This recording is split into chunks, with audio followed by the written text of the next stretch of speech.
is Tamta, and welcome to My Kitchen, Her Story, where we celebrate all things female leadership.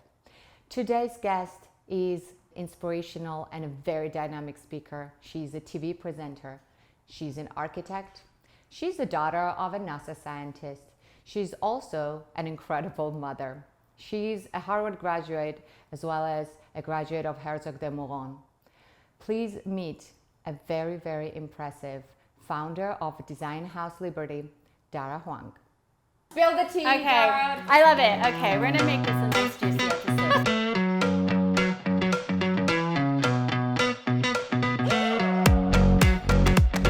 Welcome to my kitchen to tell your story. I'm so excited to be here, so thank you for having me. I feel like it's chicken soup season, and I'm actually not a great cook, so this is probably the only thing that I've recently made for a friend who was sick. Oh, that's so nice of you. Yes, because nothing heals like great food, soul food, and also bone broth. Super important. Love bone broth. Yeah, listen, I don't cook because I'm too busy working all the time, so if I can make this, all of you can make it at home. Well, we're gonna do quick, you heard our chicken soup from everyone. It's delicious. It's amazing. You're gonna love it. First, we're going to add some olive oil here. Yep. And then I'm gonna take this beautiful little chicken. Yep. And you want to cut it up? I'm gonna cut it up. Okay. You got fired. It's a lot. Oh yes, I did. In your career. I did. I that got fired. Actually inspired you. That actually happened. To start your own business. Start my own company. Tell me a little bit, start from the beginning. Okay, so I've always been a very ambitious individual. I was always number one in my class. Oh. So I just thought that I'd go straight into the corporate world. I go straight to the top. I was like, I'm gonna be partner because this is the way my mind thought. And then I was really just slapped across the face, like, no, you suck. Yeah. You're fired. You're fired. And I was like, wait a minute, but I was the best person in my class, so it's really weird that now I'm the worst person. And it felt really bad. I was really hurt. I cried. I couldn't tell my parents. It was really embarrassing. I didn't want to tell anyone, basically. And then, lo and behold, it was a blessing in disguise. It was just such a miracle because I actually don't think that good employees make good entrepreneurs and vice versa. I mean, I'm probably wrong somewhere, but I was never good at following directions. I definitely wasn't good at executing them. I have major ADHD at work. I used to fall asleep at my computer, which is probably why I deserved to get fired. Oh, wow. I was really bored. I was like that one bored kid in class who got all the bad grades. Oh my God, are you okay with that chicken? Or you have a little battle? Oh yeah, trust me. You gotta cut right through the bone there, guys, because this chicken doesn't cut easily here. I have to be honest, I've never done this before, guys, but listen, if I can do it for the first time, then all you guys can do it for the first time. I'm just trying to cut this chicken into quarters so we can brown it. Well, you're doing great. I mean, there's some force there. I know, guys. It's because it's a good knife. Thank you for that. Yeah, there's from my Japanese knives collection. So I think what I'm trying to say, and it was one of my pieces of advice, is when one door closes, a whole plethora of other worlds open. And sometimes when you feel like your chips are down, things aren't going your way, and what the last thing you wanted to happen, you should just be thanking the universe for showing you where you're supposed to be, because I would have never started a company if I was doing really well at a corporate job.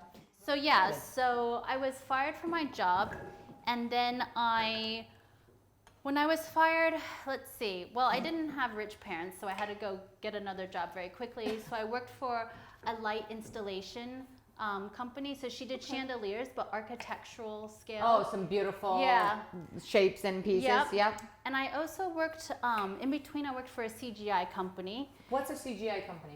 Computer generated images. Right. And as a result, when I started my own company, then I worked for a small interiors company, where I worked with Manolo Blahnik, designing stores. It was a great experience.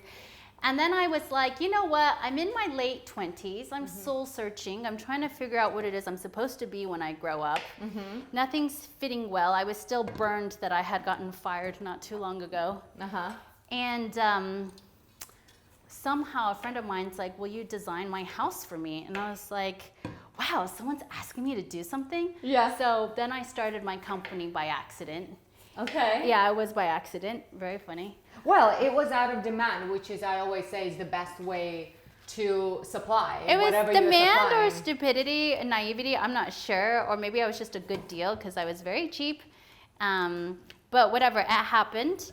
And what I want to say is all those jobs I took in between doing the chandelier installation, we now do that globally for Cartier, my company. We now do our own in-house CGIs because I worked for a CGI company. And it was like all of those small experiences I had led up to what my company does now. And so I always say people are already their own brands just by living life and failing, basically, and going through experiences. And when they decide to accidentally fall into where they're supposed to be, all your experiences kind of come into, culminates. It's like a collage of life coming together. Right. And you say that I came to the point where I am now and what my company is now. Yeah. Can you tell the audience exactly what it is that your sure. company does and you do these days? Okay, so I am an architect by training. I got into interior design by accident. I did There go are into lots of everything by accidents, but accident. do you believe in accidents? I always say I believe we make our own luck in life. Like people are like, oh, I got lucky. But I also believe, be careful. I also believe that you have to put yourself in the right position to get lucky. Like you're not just gonna get lucky sitting at home. Right time, right place? I think it's like combination, personality, perseverance, persistence, like not giving up, believing in yourself. Also not, I'm like eternally optimistic.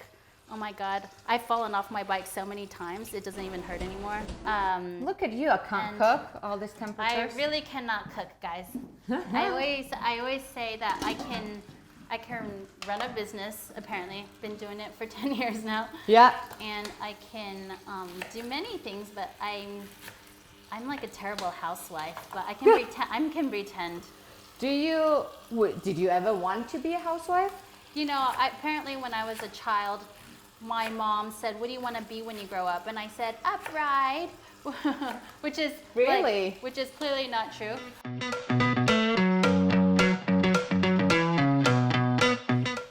So it's funny because you think, okay, if you're going to start a company, then you must know exactly what it does and you go for it. Well, that's not true. Okay. I think most companies evolve and it's like a trial and error within yourself. You know what I mean? So I'm an architect. So we started doing architecture, interior architecture, because I'm in London where you got 1,000-year-old buildings. There's not that much new build going on.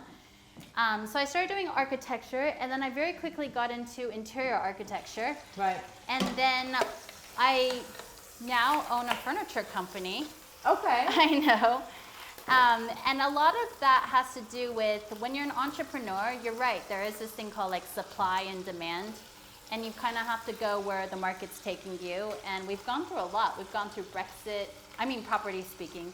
We've gone through Brexit. We've gone through wars. Then we went through a pandemic.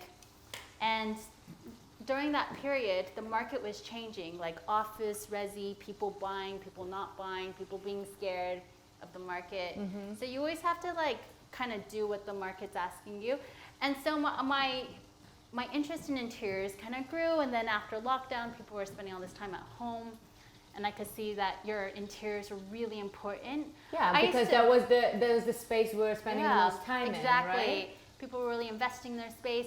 I used to be really snooty about it. I used to be like, I'm an architect, not an interior designer. But actually, I think interiors are so important when it comes to like mood and energy, and I felt it was actually incredibly powerful, and it's very personal. Sometimes people think architecture is a little less personal. I'm an architect first and foremost, so I love architecture, but a lot of people just don't find it as cozy, I guess you could say. Right. So I started to think, okay, you know what? I really am interested in interiors down to the furniture, the homeware, styling, dressing. It like opened up a new world. So that was my COVID project. And is Dara Maison the result of it? Can you tell us about Dara Maison, because it's such a stunning space? Thank you, guys. So Dara Maison is actually a maison. It's my house, and it's also a show home, and it's where we display my furniture collection that I told you I developed it over lockdown. And then I met my business partner in Paris and France, and then we decided to go on this venture together to basically start a furniture and homeware line. So that's really exciting. And then being in interiors for so long, we were doing a number of hotels, a number of F&B spaces. So the furniture company becomes a vertical that feeds straight into it. And then we have a direct-to-consumer line where we want to bring all this quality to people. So we cut out all the middlemen because we're direct to supply chain. And we have this beautiful furniture line that now we can supply to the masses. So that's growing and brewing. Meanwhile, we're supplying a lot of the Middle East right now, actually. Interesting. Is that your biggest market, you would say? Right now, yes. Why do you think that? Because we signed on to do the global rebranding for Joe and the Juice, which included 300 new stores in the Middle East. And so we designed an exclusive collection just for them. And now we basically do a new store every week, or sometimes a few new stores, like 2 or 3 stores every week. Right. Design and furniture supply. So we have logistics and a team there, and that's going. And then off the back of that, we're getting us residential projects, and now we're getting hotel projects. I'm telling you guys, Middle East is just kicking it right now. It really is, you know? So would you say that is number one, obviously your territory? Where else is the US? That's a really high demand. But we're not actually launched in the US yet, but we do private resi there. And the Chinese are buying a lot of property right now. So I would say... In London? In London, yeah. The Chinese clients in London is another really big one. So we're working with a lot of developers like Nine Elms, and we're just about to work with the stage. It's really cool. It's like they found a stage underneath the site that was William Shakespeare's stage. So they called the whole development the stage. Yeah, it's really cool. Okay. So we're doing the penthouse and a few units there. Okay. Furnishing it, that is. So doing like show flats. And what's nice about having a supply chain is you're able to offer really competitive prices with high design. So I guess what I do, like I got fired from my job. I found out that my hat trick was really twofold. One is like vision design, like leading, inspiring a team. But the second one was really making connections, kind of like understanding like where things, like two people that had to meet, to like, it's basically deal making is what it is, you know, like putting people together. And it could be anything. It could be like lovers, it could be business. You're a little Cupid. I am. So I've heard. I am. Hi. I already told you I'm free. So yeah, I like connecting the dots. I think that's really important in business and in life, is being able to do that. I think so many people who watch you or hear you talk and will even watch you on our show, they will think, oh my God, she, got a rejection, then got back up, built this successful business. It's like she can do it all. But also behind the scenes, there's a personal life going on. Yeah. Walk me through a little bit how simultaneously your personal life was developing while you were finding yourself in your career. So I always say that, and I truly believe you learn and you grow the most when you're going through hardship. Because if everything's easy, you're just kind of floating through life. But it's always these really hard moments, like a breakup, or when you get fired, or when, I sometimes when things are going too well, I'm just kind of waiting, and I'm almost happy when bad things happen. I know that sounds so weird and bad. Okay. But Tell me, walk me through that thinking. They're really pivotal moments in your life, because the reason they're so painful is because they create the biggest change. And listen, this is the truth, okay? Nothing is meant to always stay the same. You have to accept change, and it's how you personally, mentally, emotionally deal with it. But also I was saying remaining positive is so important, because it's like getting back on the horse. I know it sounds easier said than done, trust me. No, for sure. Yeah, I've been through many really painful things, but that's always when I made myself better. I worked harder. I paid myself more. I created a new company when I was fired, right? It was always like, there's this panic, like, oh my God, what do I do? And then there's tears, like, oh my God, what did I do? And then there's like, oh my God, well, what do I do? Like, you have to go through this realization of like, I need to do something about it now. And that is when I started my company. That is when I created my independence. And I will tell you, there is always something better on the other side. Around the corner. Always, always, always. Yeah. So Love it. It's true. Talk to me a little bit about your son, because you're such an amazing mother. Oh, thank you. How do you manage to do it all? Well, I mean, that's really interesting because I recently consolidated my office and my home into the same place. And I think it's probably because we're doing homeware.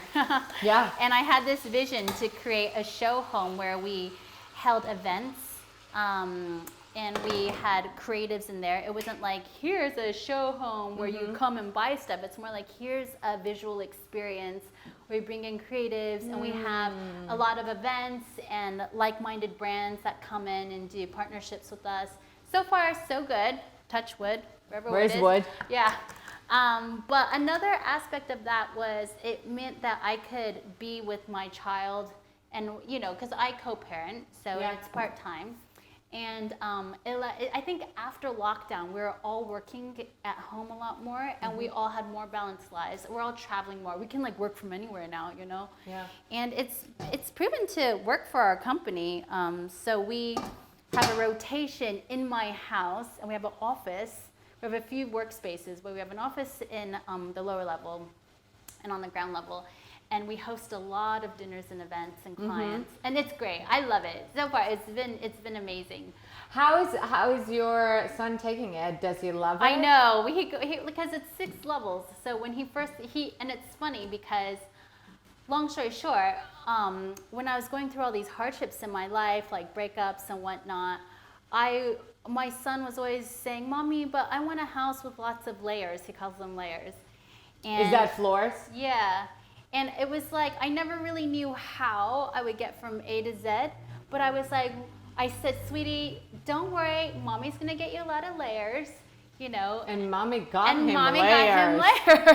Lots of layers. It's really funny. Yeah. But also, that he has you at home more. So he has me at home more, yeah. So I imagine he's really happy about that. I mean, I feel very lucky because I think I get a lot of questions on Instagram that's like, tell me how you do the work-life balance because what about my child and my job? And all I have to say is the only reason I've been able to survive, literally, is just through a good hustle. And that's just like my personality. And I don't know how to teach someone, you gotta hustle. But like, that's the thing. It's like, I wasn't born with a silver spoon in my mouth, right? I had to work for everything. I had nothing. I went through a really bad breakup whilst I had a baby by myself, where I wasn't given any support. So I was forced to get back on my feet, put myself together, and really go out there and hustle. Let me tell you, I did some really fantastical things. Give me an example of your fantastical thing.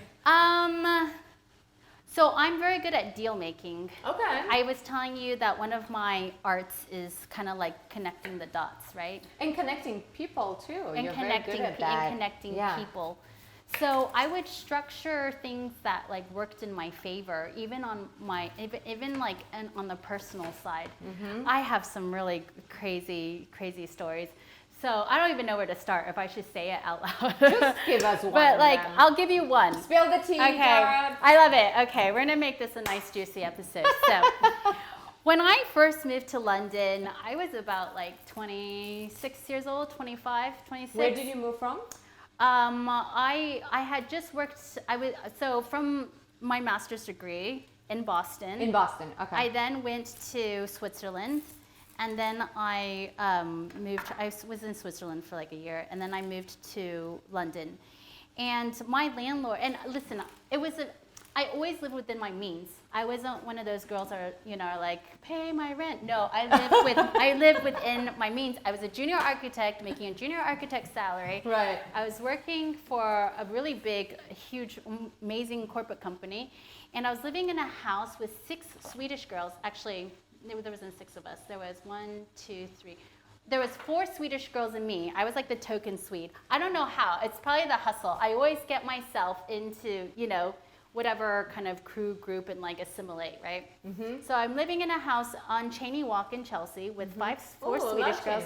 We had so much fun. We're going out every single night, like dancing on tables. I mean, I was 25 years old. It was great. Nothing wrong with dancing on tables. The landlord's like, you guys are kicked out. We're like, our Swedish house mafia is getting kicked out. What? It was like a party every day. We're like, what, was it because you were partying too much?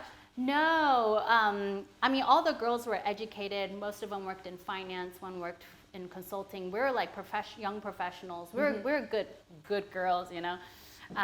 And we get kicked out. And this was before I started a business. This is when I knew I must have had a tendency for like making connections and deals and relationships, by the way. Right. And I was like, oh my God, I'm kicked out of my house. I have nowhere to live. Anybody who lost their job gets kicked out of their house, gets left with no money. Like any of these things like make people absolutely panic. You cry, you go through this like, oh my God, what do I do? There's so much certainty taken away from you. Yeah, uncertainty, that's a good one.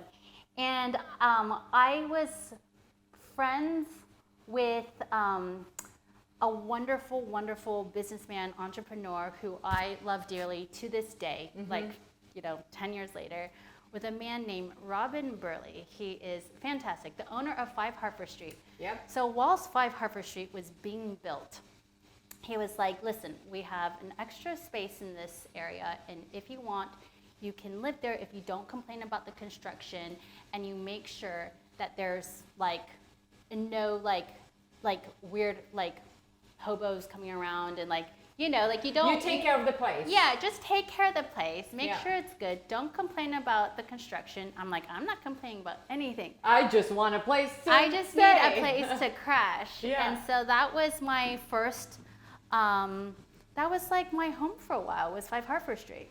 Wow. Yeah. Not many So people that's can just, say that's that. just like a crazy random story, okay? I love that. But yeah, so I was kind of like the watch guard of the building whilst it was getting built. But it was a finished flat. It was really nice. I was very appreciative. I took care of the place. And yeah, so that was just a very small example of how you can, I always say, you know, the cheesy cliche, turn lemons into lemonade. All of a sudden, Mayfair was my new address. Oh. I had my Curzon one-bedroom Street, flat here we from Curzon Street.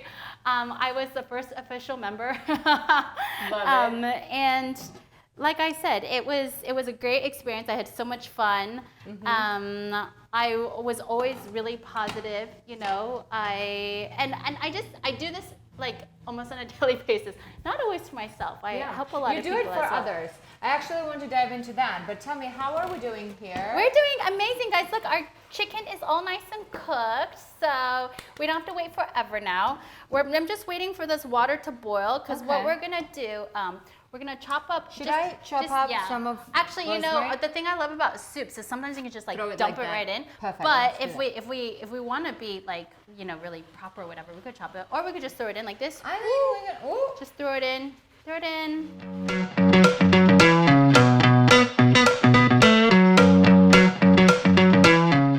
Okay, so we're gonna put the chicken in the pot.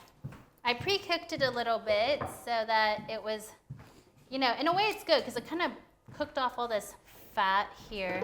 And since we're all coming back from the holidays and we want to, you know, Be nice and healthy for all those Jan. New Year's resolutions. And about that getting skinny usually again. is getting out of the window Yeah, fastly and fab. fast and fab. I just realized all my lemon juice is in there too, so Well, we'll add a should little we bit for lemon. Okay. We'll add a little bit for. Shall we? Yeah. Okay. do a Fine. little Why bit of not? that? We'll just put it in. Okay. Let's get it Yeah. fatty. We'll just go fatty. Let's But go. it's got a lot of flavor in it, so There we that's go. always good. So we'll let that cook. You guys, again, I am not a cook, so if you're watching this and you're like, that girl just did everything in the wrong order. Listen, soup isn't good if it's just bouillon and water, bland. And it's not good if you're just boiling a chicken.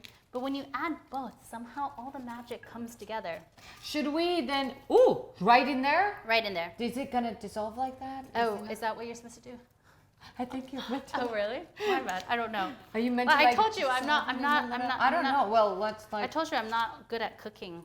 I don't know. But look, if we can make this, like anybody else can make it. And like I Well, said, it's whether we're season making it in the right way or not, that's or one wrong question, way, we but don't whatever. know. This looks amazing, by the way. It's so colorful. It actually, Oh, did you add another onion? yes. Oh, you did good. Yes. Yeah, I think another onion. You look like in those movies, it's like, I'm dressed in black with my black hair. Exactly. I'm like, yeah, it's not Halloween yet. So here's our wonderful soup. I love that we're making soup, by the way. I'm a big soup fan. I love soup. I love it. I love soup. It fills you up. It's good for a diet. You know what I mean? Right. So you're obviously running this business. You're not running it alone. No. Talk to me a little bit about how you get the right individuals on board, how you build your team. That's a really good question, because I was just saying I like your OCD because you're really organized and structured. Yeah. So, You got my message. I'm like, see you tomorrow. Yeah. 4 p.m. I need I'll that. see you. Exactly. And I'm really attracted to people that are very structured and very well organized. So on my team, I've got a great operational team, and we have to be good at operations, logistics, project management, finance, legals, credit control. There's like so much stuff that is like, I always say this, guys. A business are 3 elements.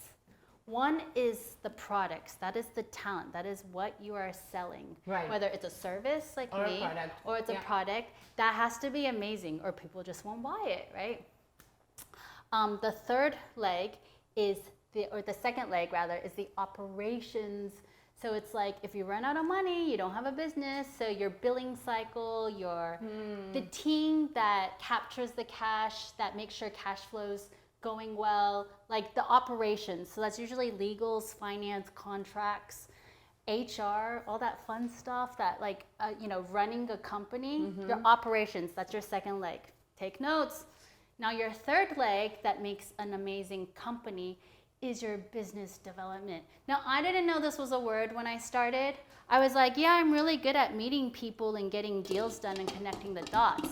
The technical term for this is business development. Yep. So I can tell you all about that. yeah, exactly. That could be it's anything that brings money in. So it could be fundraising, it could be bringing clients, it could be social media, like posting yourself, being out there. It's media, comms, PR, it's marketing. So marketing, all that falls under this umbrella called business development.